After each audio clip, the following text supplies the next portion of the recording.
Somebody looking at their family just died by a big old dinosaur foot coming down on top. And I felt bad at first because I was laughing, but yeah, that's how you feel because you're watching. Like, man, that's fucked up. And whoa.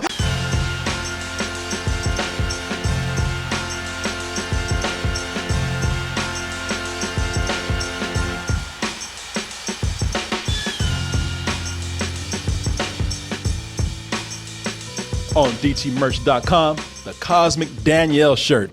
And we have more items on DT Merch, so go over there and check them out. We got beanies, we got backpacks, we got phone covers. We also have the black tee with the white logo and many, many, many more things over there. That's going to be Saturday, June 30th, 2018 of our Lord and Savior. And the doors open at 7 p.m. and the show starts at 8. What's going to be in that show, Korey? You know, I just heard about it. Oh, just a whole night of live comedy, games, interaction, prizes, music, and one big party at the end. Why don't you join us here on the show by becoming a subscriber?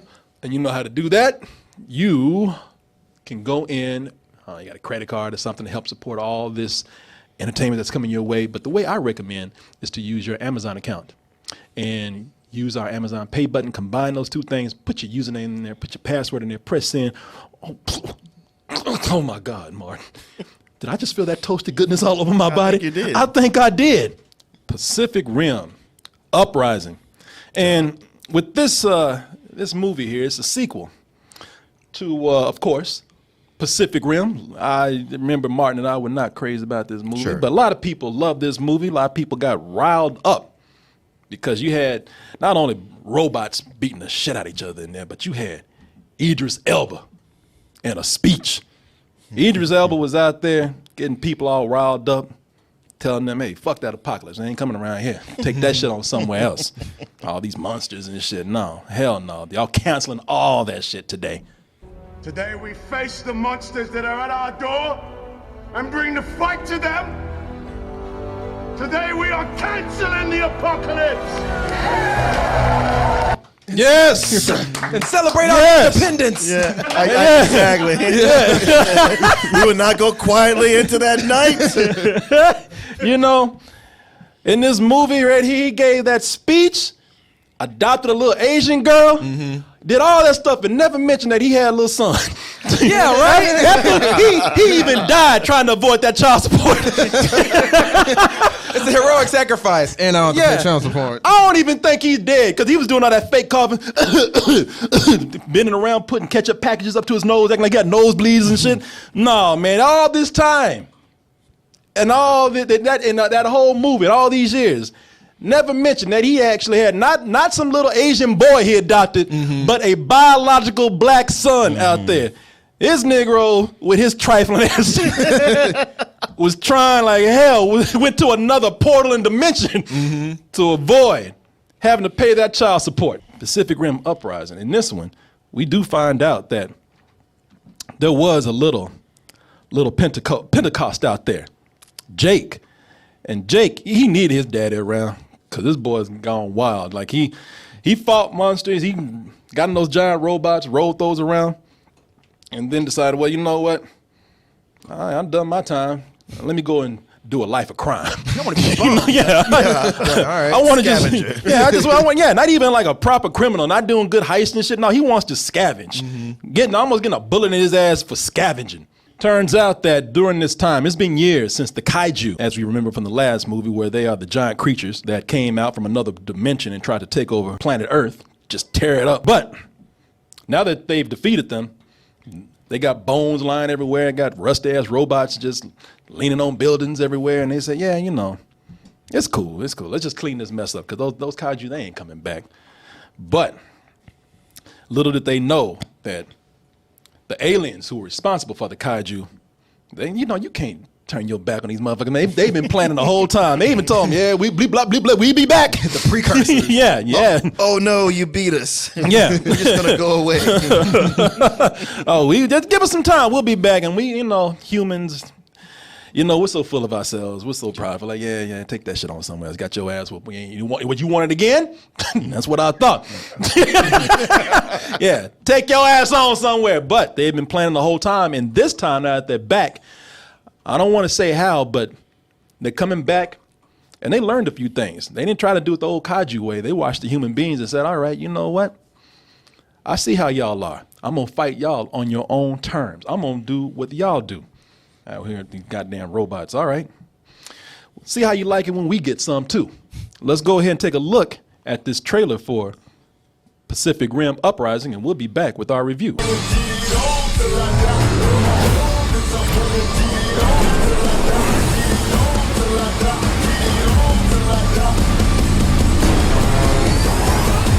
Gonna be a long day. Let's start out with the good news here. Good news is that this is a much better and smarter movie than Transformers, the series, the movie series, ever could be. Yes. Okay. Now here's the bad news. Like we're setting the that bar don't mean shit. I was gonna say, That bar is really low. That news is everything else. That don't mean a goddamn thing. Here, you know, that's might as well, man. You better than a piece of shit. No, that's a start. Yeah. As somebody who's spent some time just watching movies and know these a little bit, let me give you some advice. If you have a movie with giant robots beating the shit out of each other, save yourself some money and just don't hire a scriptwriter at all. Please You don't need one. You don't Really don't. It does seem to get in the way. It yeah, does. it does. They just get in the way. They are the least important person on the crew. They right under the janitor. You know, Is that my office? Yeah. It's a bathroom stall. exactly. Yeah. And y'all never hire anybody good anyway. No, I mean, and it's not to say they don't hire anybody good. I think they do hire people that are good. They just don't care. I mean, this is the only business where I see somebody spends like hours writing a script, you pay for it, and they look at it like, who cares? It is clear that the priority in this are the robots and the CG that is just destroying things on the screen. And I'm not to say that I'm above that. I know we got to this point now where people are even saying, look, man, I'm not even fighting it no more. I know what I'm looking at is all CG. Mm-hmm. I know that's where that money is. Let's just move on now. It ain't gonna change. You know what I'm saying? Jesus. Ain't that attitude. But Martin, you know what? If you want to keep the fight up, you go ahead. I am defeated right now. I give up. Hey, my hands up. I ain't fighting this no more. You got me. You know, everything that we have complained about over the past almost 10 years, man, you know, that we've complained about with giant robot movies and superhero movies. Mm-hmm. Pacific Rim 2 is here to say, I don't care. I don't give a fuck. I hope you like that shit because we about to do it too. I admire how much this movie does not give a fuck about your feelings. It really doesn't, man. They try. I feel like in this movie they tried to elevate above what they did in the first one, and then after like the first 15 minutes, they was like, all right, let's cut the shit. Let's make these robots fight each other. Or didn't it seem like that was gonna be the case? Like they were trying at Yeah, first? he's like, all right, you're getting something. I was like, okay, now I feel like I'm watching the most recent Transformers. Oh, and then we fall on our face. It was almost like the movie's like, now that I got your attention, shut your ass up. Robot sword. This movie said, I like the way this movie just came out and said, you know what, yeah. Y'all complain about Superman and Zod destroying Metropolis. Right. Tearing up them buildings and killing people. Ooh, that got y'all hot, didn't it? Well, we ain't Superman. And this ain't Metropolis. Oh, did I mention we don't give a fuck about your feelings right now? This movie says, well, I'm trying to get paid. Basically. I don't care. I saw Superman get paid. I saw them Transformers get paid, and what they do, destroy everything in their fucking path. Mm-hmm. Superman, the most heroic Boy Scout out there, destroying buildings and killing people, and got paid for it handsomely. So this movie said, man, we are doing the same thing if it means getting that money. In fact, we are on our way to Australia to destroy that shit right now.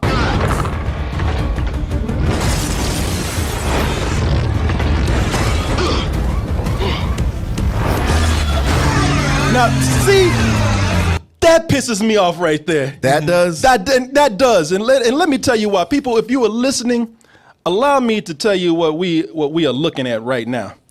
We just saw a sword go through a building right here.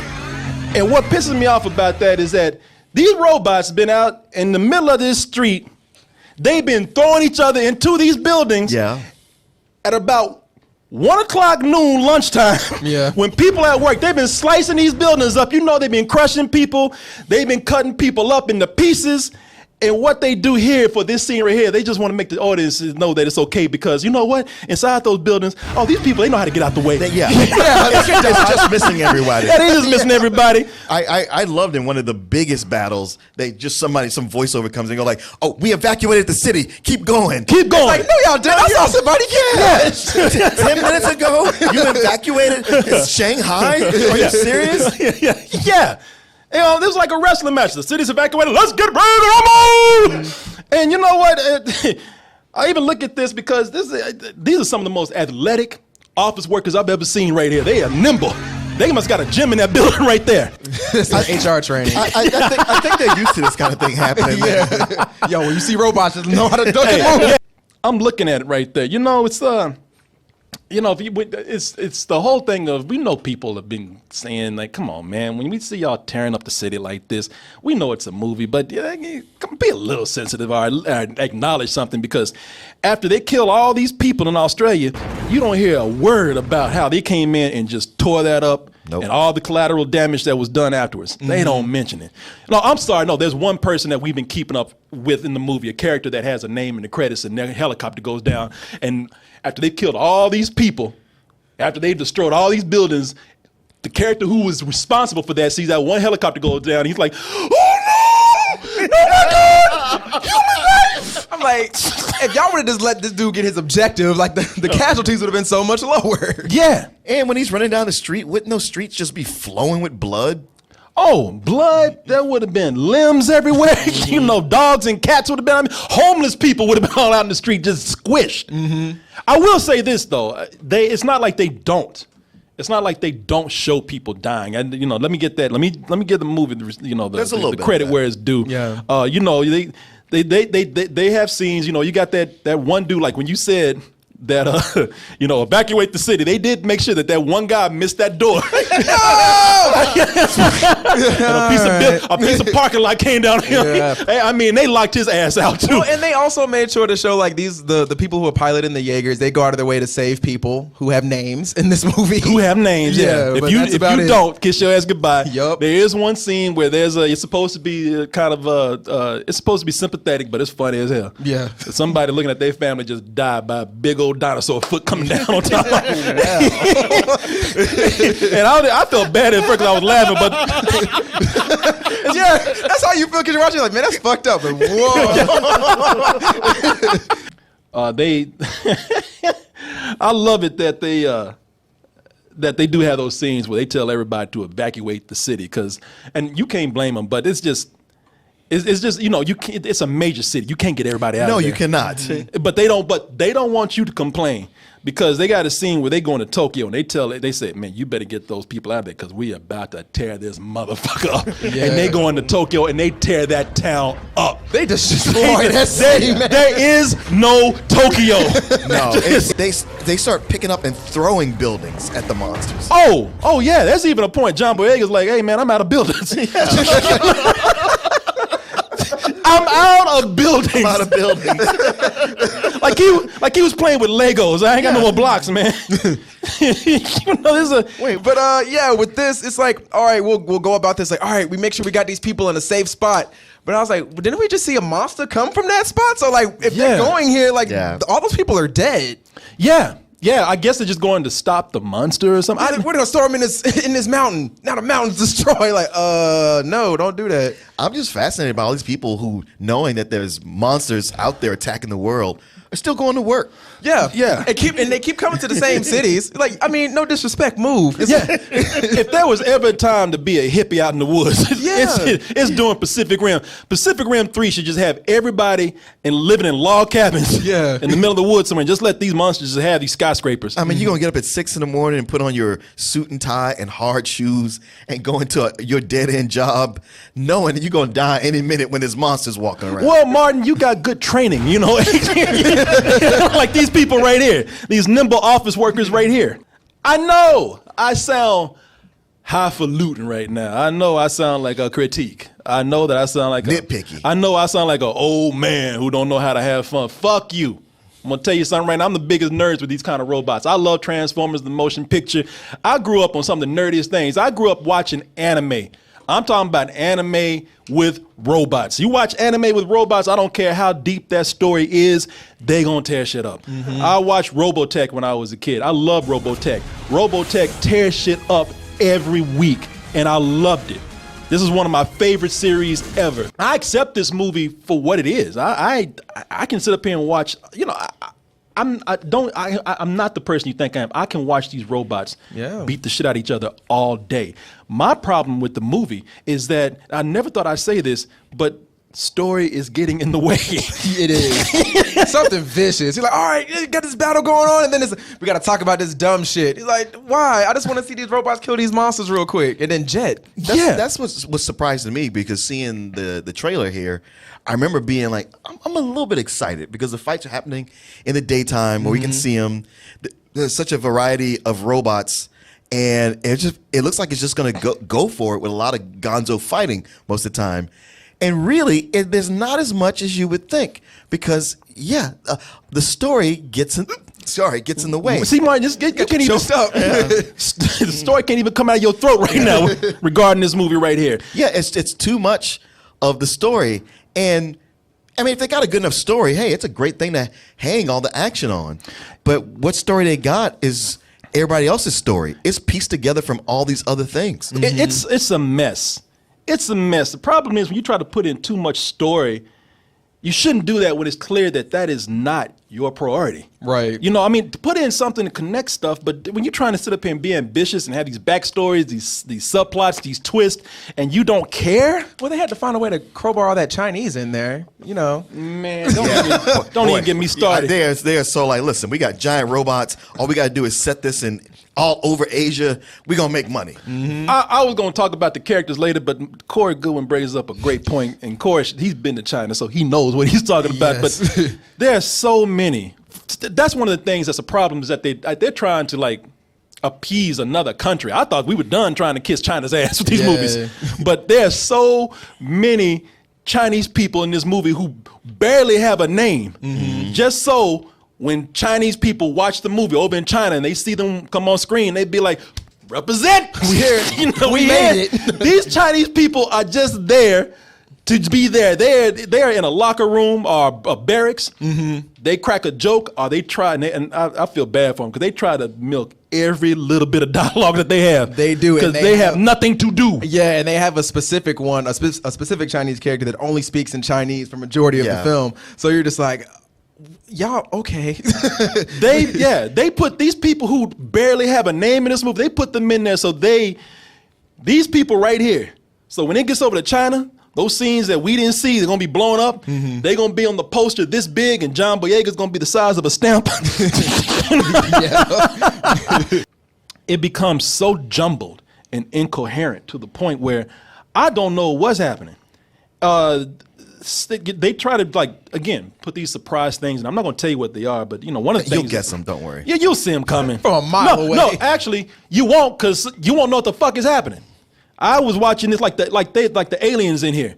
The aliens come back and they got some big badass surprise for everybody. They do these big badass things now. They do these things that we never saw coming. Wow? How? Why? We don't know. It's never clear. One's made out of vibranium. Yeah, there you go. I was like, what? Vibranium. Why not?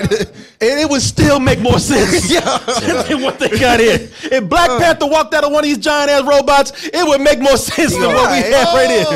Okay. Wakandan technology. I'm just gonna say that there's a personal thing in there that I don't like. that whole thing of the aliens are the head alien king or queen, speaking through somebody's mind. Mm-hmm. I hate that in these movies. I probably would have gave this movie more of a pass, but they do that whole thing, because we can't show aliens speaking their language. We can show Chinese people with their subtitles all day long. Can't show aliens with no subtitles.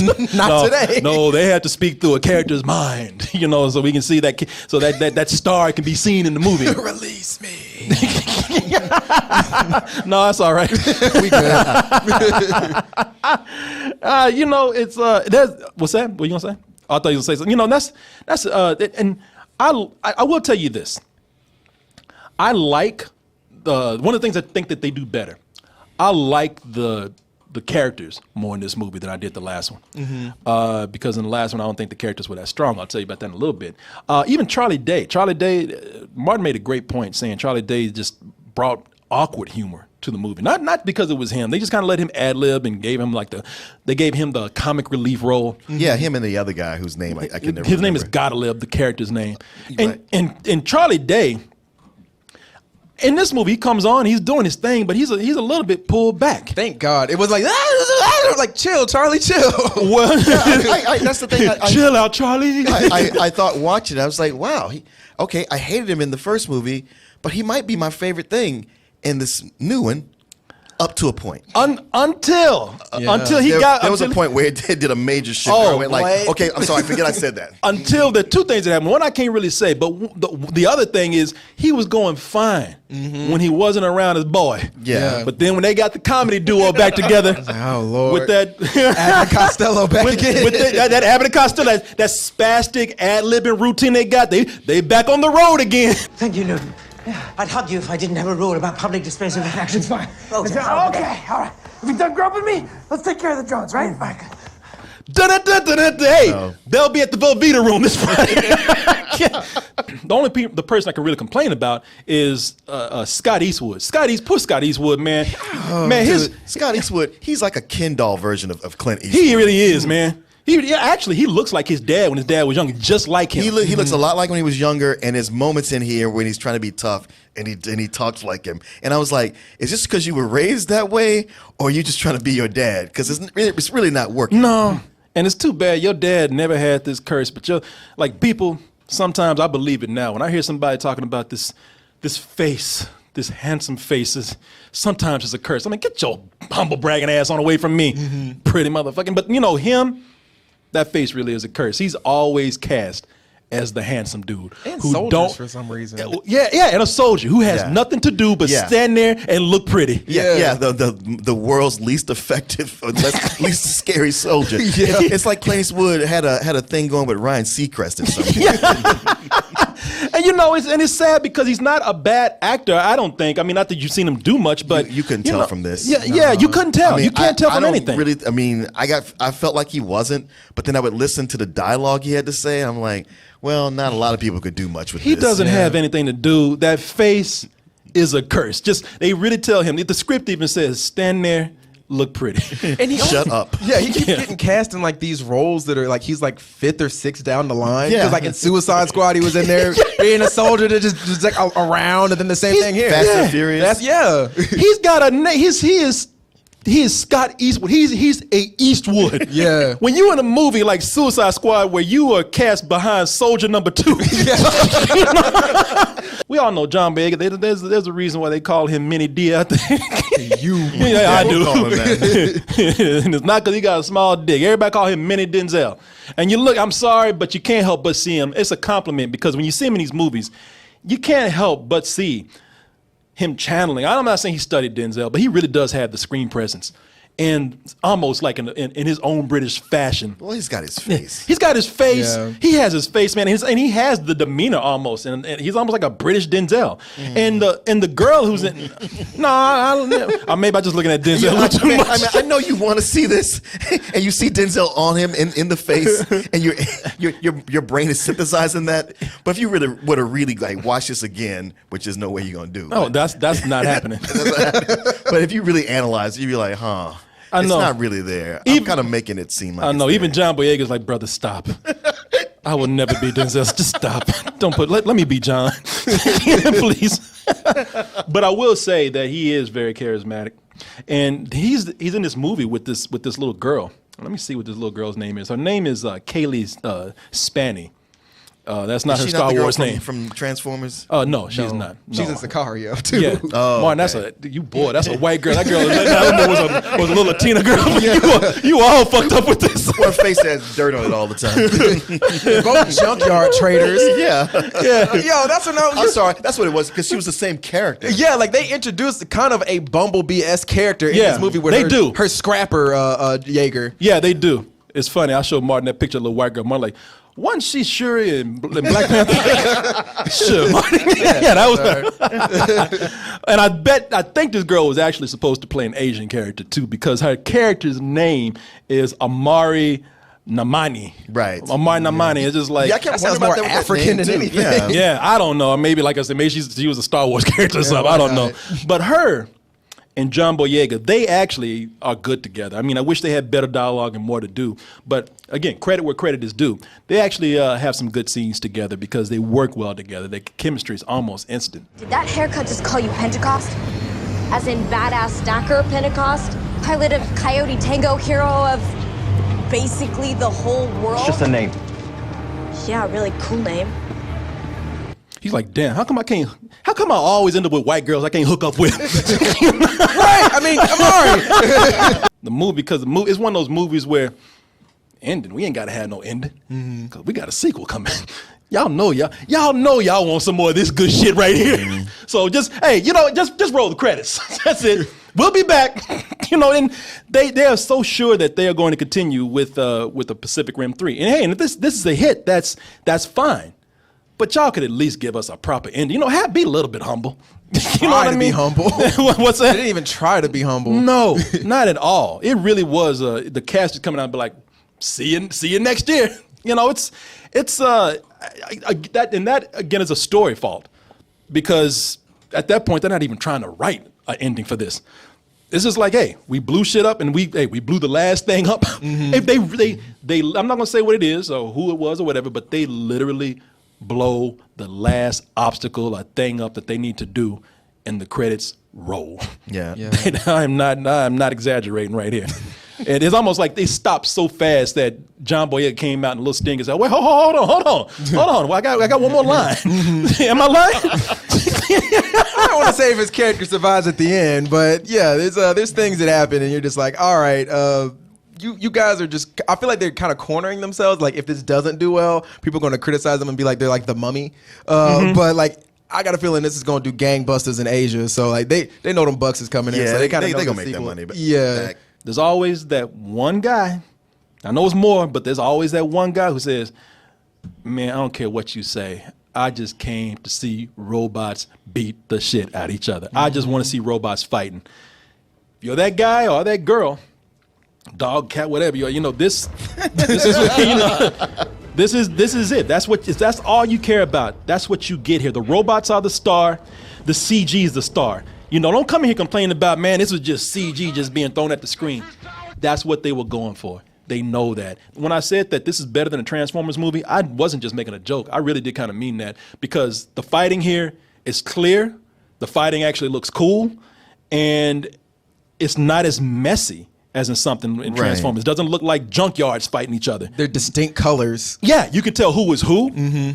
Like how they ended up in the Arctic, I don't know. If you're not asking questions like that, then maybe this would be something for you. This movie, man, it just does so much. Like, it feels like it's kind of fighting itself. There's moments tearing up buildings while it's doing yeah, it's like it's throwing buildings on itself. but yeah, man, like the battles and everything is so dope. But the thing about this is that the story is such a jumbled mess, and it just feels like they pick plot holes out of it, or plots out of a hat, and they're like, all right, we'll roll with that. A lot of this stuff feels really forced, and you can kind of feel who they're marketing to, and that's something that really got me with this movie. They also seem to belabor the point of saying, all right, this is the gravity of the situation. It's so serious. It's so this. It's so that. And then when you get to these battles, you don't feel the gravity of the situation. Like in the first one, it felt like, all right, this is the end of the world. So that was something that really worked against it for me with this, man. It was such a letdown for me, man, because I really wanted this to be better than the first one, and I don't feel like it was. Yeah, and I feel like in some ways it was, but yeah, it ended up not being. What do you give it? Man, with this, it's a rental. So the whole thing of, yeah, I'm not big on giant robots because the technology really doesn't make sense for fighting. But whatever, I can get over that. And I understand the appeal of wanting to see a live action anime. But I would warn you, it's more closer to whenever you hear about an anime series and then there's a movie of it and you go to see it, and it's really all they've done is taken a whole season of that anime and edited it down to 2 hours. And it was a real letdown about that, because I was like, man, it feels like they got enough here, and yet most of what it's doing is just stealing ideas from so many other movies. So just for me personally, it's a high some old bullshit. Damn, we started on a positive note too. Yeah. I mean, I saw those things that made it. You know what it is? I totally saw it. Carlos is he's in disbelief. I ain't never seen his eyes that wide. Like, honestly, shit. I left the theater and was at home, and I mean, like I left the theater thinking like, well, it's a rental. It's kind of a low rental maybe. But today I was thinking about coming in for this review and just thinking of going over points in my head, and I was like, man, that movie's fucking stupid. At the beginning, it was actually showing a lot of promise, because it did something that a sequel should do, and that is expand on what the last story was and expand on the world, not just the characters, but the world. I mean, we have this thing that altered this world, changed this world forever. And in the trailer and in the movie, you see kaiju skeletons everywhere. You see robots everywhere. I want to know more about this world and develop that world for me. Maybe that's why I'm expecting like a little more story, because you have plenty of story to work with. Yeah, when it started with that, I thought, oh, okay. Yeah, what is this world going to be like? The reason why story is an important thing, and whether they put too much story in a little story, is because with this, I'm not looking for problems in this movie.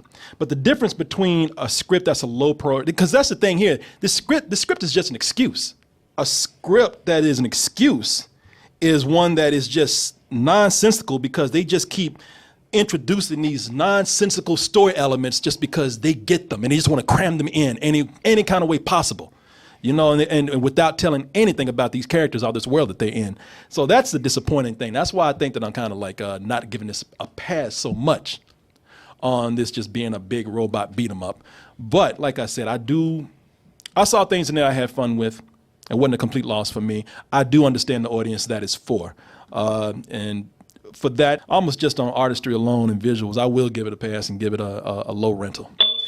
And for a movie that was only like an hour and 40 minutes, it felt so much longer. It did. Yeah. And it had that thing where, like, we're getting attacked, and then suddenly everybody's shouting out new information. And over the course of 8 minutes, it went from, one thing showed up. And we know exactly where it's going and how it's going to end the world. Yeah. Here's this new tech. Like, damn, this is moving pretty quick. It's heading this way. It's going to do this. It's just cutting to people yelling shit out. Well, Martin, He about to talk himself into a fuck. I know. That's why I'm trying to like leave, because Martin. You better stop. Martin working. He's going lower and lower. Martin getting himself worked up in this. Martin scaring me. Martin about to pick one of us up in this room and throw us like this. You motherfuckers gave us a rental. Fuck you.